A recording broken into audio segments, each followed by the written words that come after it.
らっしゃいませ。エコカナへようこそ。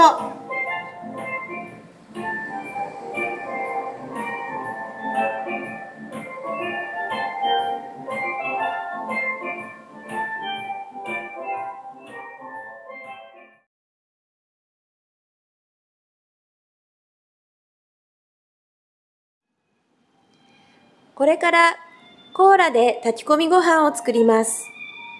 材料はこちらです。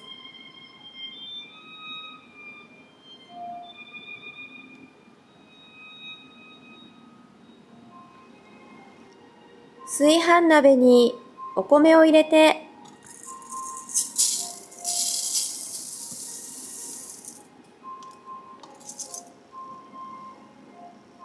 炭酸を抜いたコーラと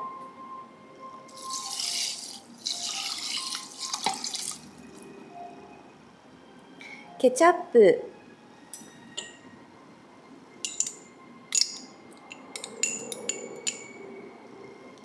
ソース、お酒を入れて軽く混ぜ合わせます。スパムミート、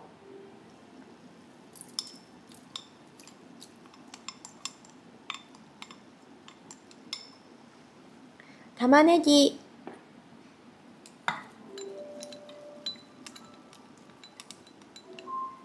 人参、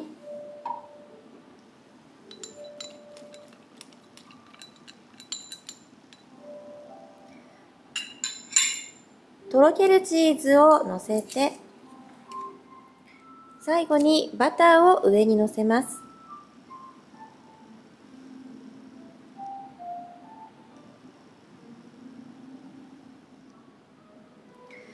ビルトインガスコンロの後ろコンロに炊飯鍋を乗せて、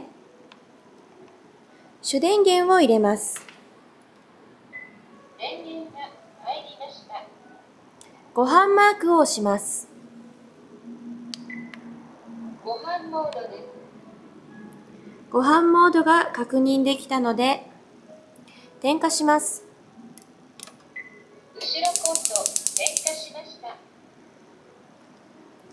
自動炊飯で炊き上げます。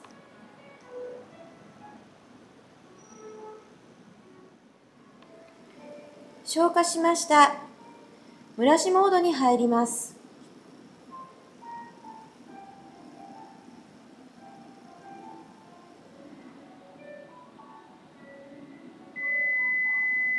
後ろコンロご飯が炊けました。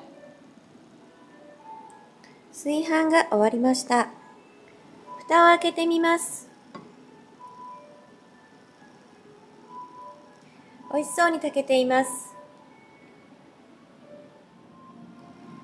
冷蔵庫の中にありがちなコーラを使っての炊き込みご飯。人参も玉ねぎも常備されている方も多いかと思います。今回はスパムミートを使いました。缶詰なので保存が効きます。代用食材はソーセージやベーコンなど塩気のある肉類を使ってみてください。震災時に断水をした際、お水の代わりに冷蔵庫にある飲み物でご飯を炊くことができるということを頭の片隅に入れておけば、いざという時に役立つかと思います。一度お試しください。